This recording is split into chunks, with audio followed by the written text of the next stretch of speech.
Perry's looking for it. What did you say what the title of the chart is? There were a couple- Something effective. Number of protruding head rivets required per inch of repair. Number of what?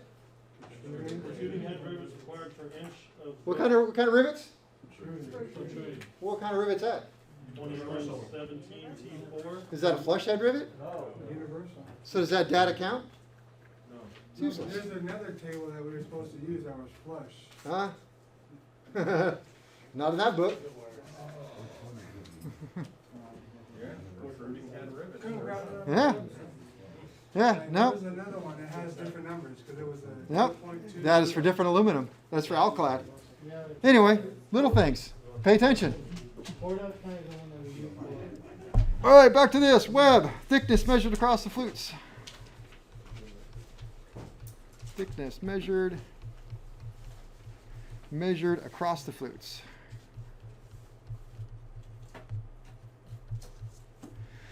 So it's there. It's just kind of a hidden item. It gets thicker as it goes towards the what? Base.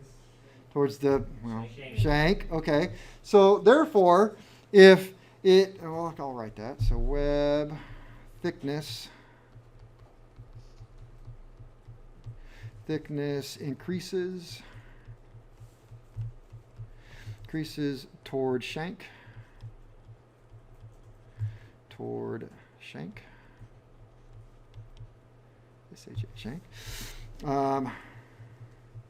So a thick web equals rigid drill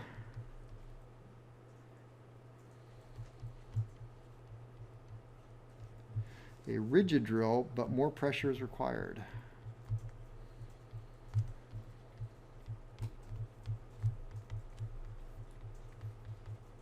More pressure is required.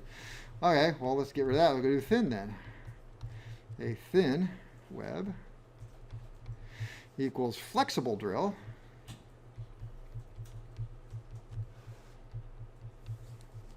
and less pressure.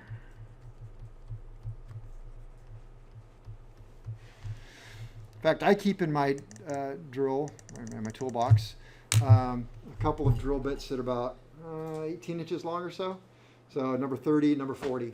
And they have very, very thin webs, and so you can actually make them kind of turn a corner a little bit. So, and I do all the time. I mean, your hand gets really hot. You just kind of push it. It only has a very long shank, very short body. So you just kind of twist a little bit if you're stuck and you can't get into something. So, all right. So as it gets thicker, as it goes down, as the drill bit gets shorter, what is that going to do? Make it rigid. Well, no. It's already rigid because it's thick. So as the drill bit gets short, so this chisel edge is really the visible end of the web. This is the chisel edge now. So it's going to get thicker as it goes down. It makes the drill bit harder to use. So there we go. So there's a chisel edge. Oh, there's your cutting lips.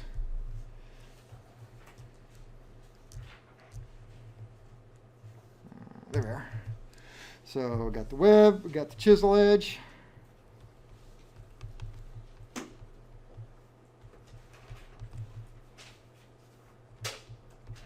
Chisel edge, that's the edge at the end of the web that connects the cutting lips. Oh, okay, sure.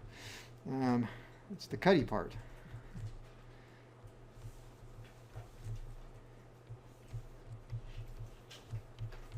At the end of the web, and a web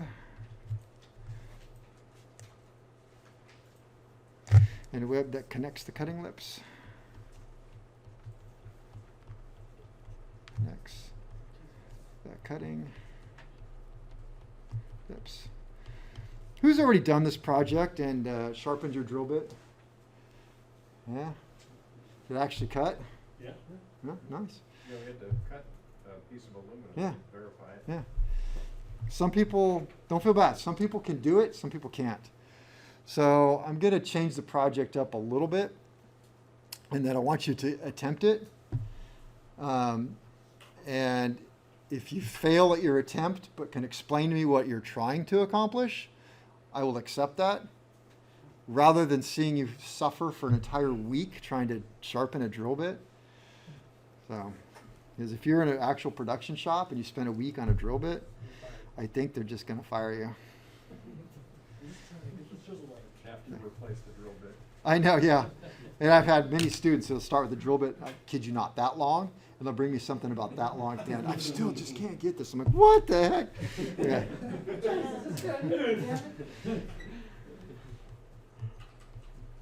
As the drill gets shorter from sharpening,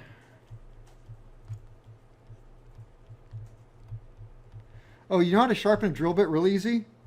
Buy a drill doctor. What's that? There are machines that just do it. We have them in the tool room. They're really good. You chuck up this thing and you put it in this machine. It's got a little wheel down there. It's like sharpening a knife or something. You put it in, you just kind of rotate it. It does everything. You pull it out. You go, wow, look at that. Done. Now he tells us. Yeah. Well, you didn't ask. We'll know from now on. Is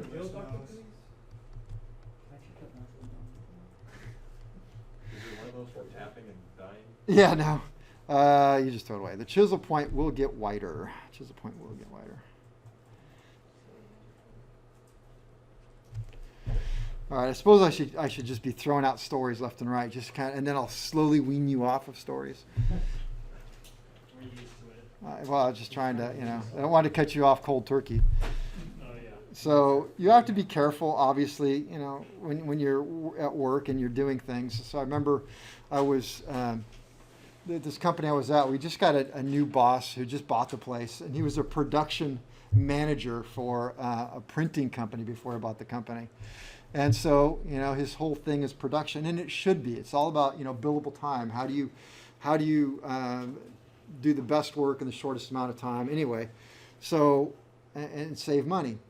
And so we were building a set of wings, I think, for a Stearman, and they're all wood. You do a lot of gluing, and so the way you use this glue, and it's resorcinol glue, and the guy was showing me had like you mix it up, and I think we were using like little tins or something, probably tuna tins or something. Put the glue in the water, and you mix it, and use an acid brush and put it on. And so,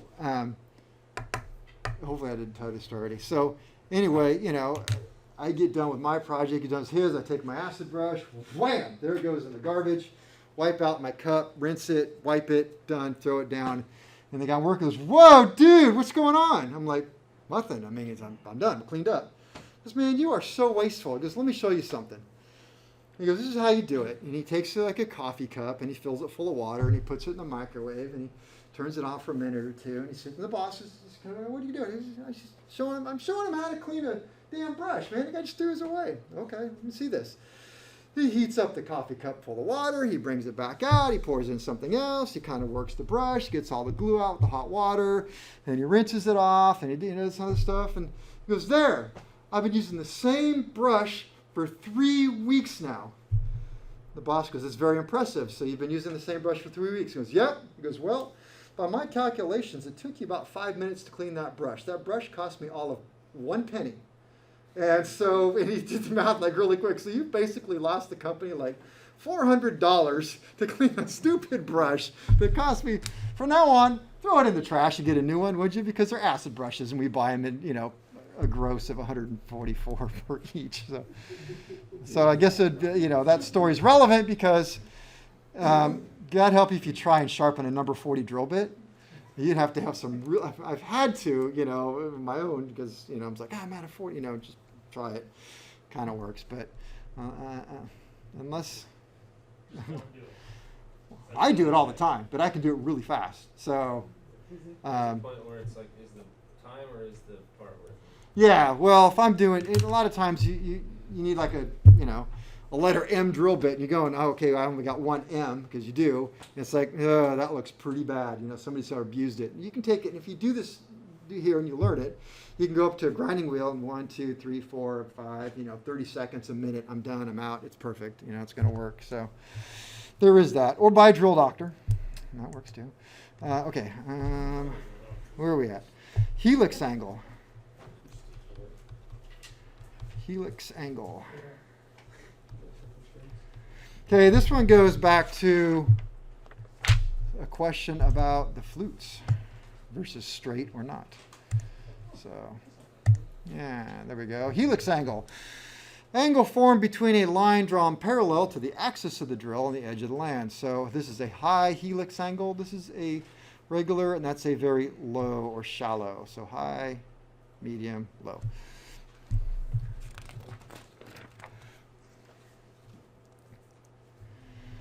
Let me think. Shoot. I said I don't like what I wrote here.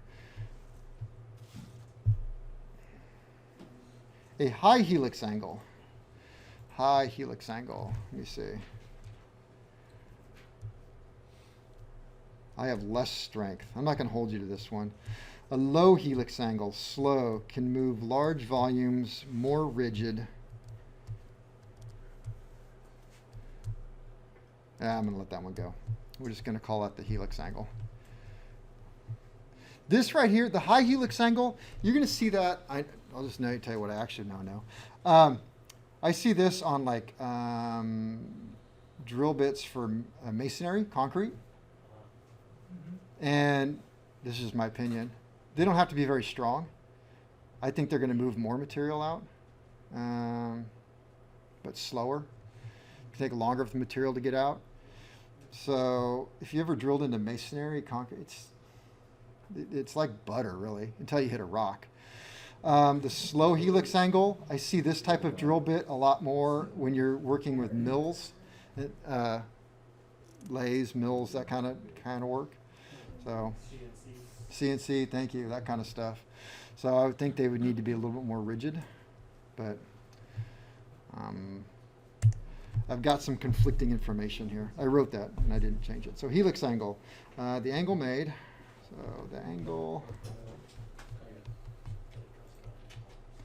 made by the leading edge of the land.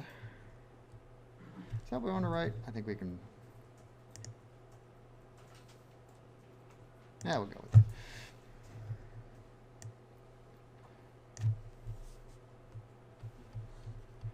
By the leading edge of the land.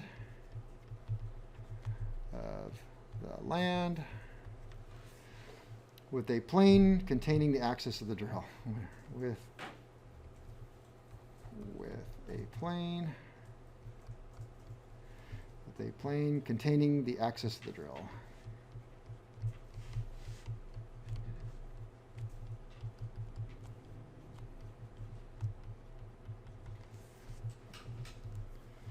All right, then we go back to the margin. The margin, which I already talked about.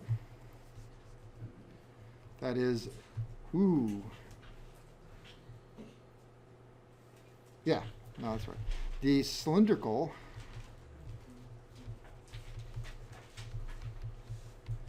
portion of the land that is not cut away.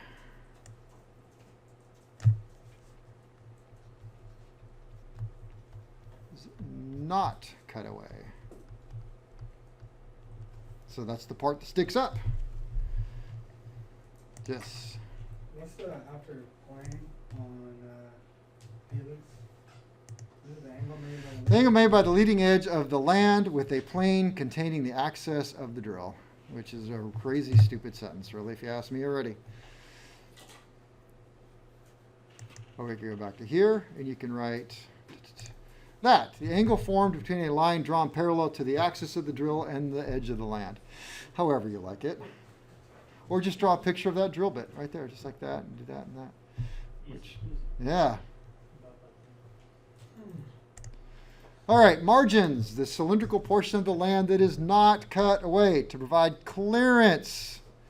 So that's that little part that sticks up right there. The balance of the land is reduced in diameter, known or clear diameter, body clearance. Body clearance prevents excessive rubbing and friction. So you can call that body clearance where it's been cut out, or we can just call it the land. Works for me.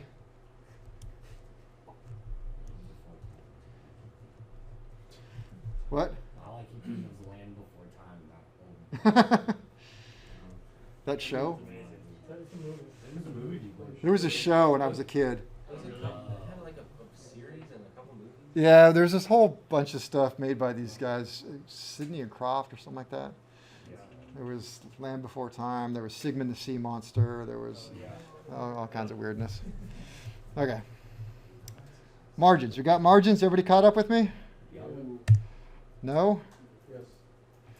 All right. Drill points. So the margin. Drill point.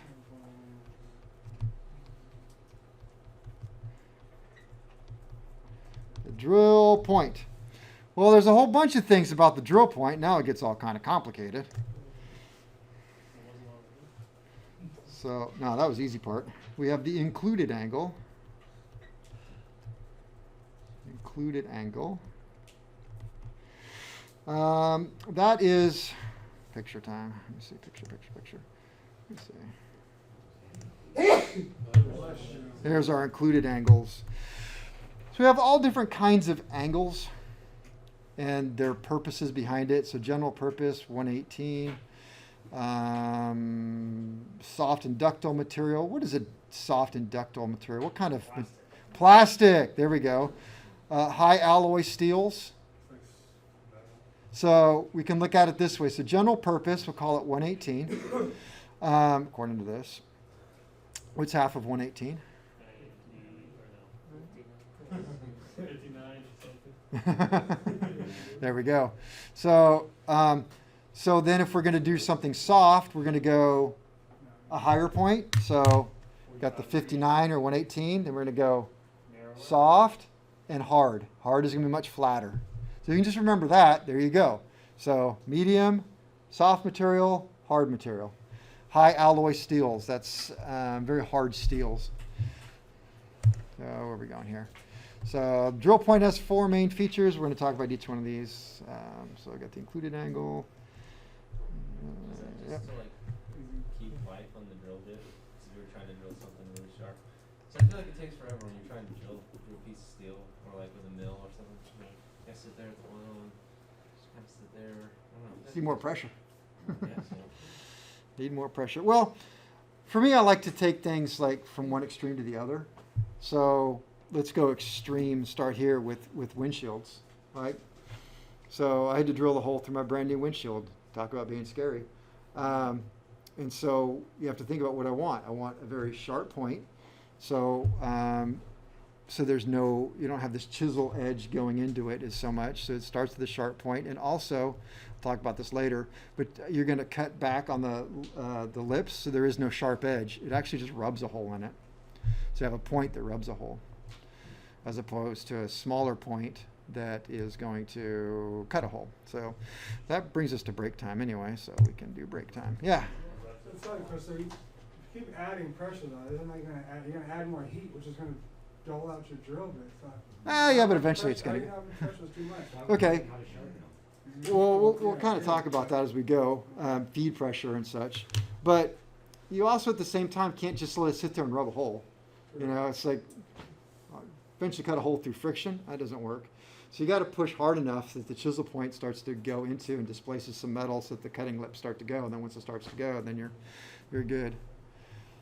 My first job, man, my stepdad, we wanted to make wood burning stoves. He just, that's the kind of guy he is. He's very creative, and he's like, well, I'm not going to buy a wood burning stove. I'm going to make one, And so we were making it, but I had to cut all these holes in it, so I'd use a hole saw. You know what a hole saw is? Yeah. So I was using the dang hole saw, and I was a very small child. And, and so I'd be careful of this thing, man, because it's a big old 1/2-inch drill I could barely hold. When that thing catches, it'll break your arm right off. I'm like, I'm going to break my arm off.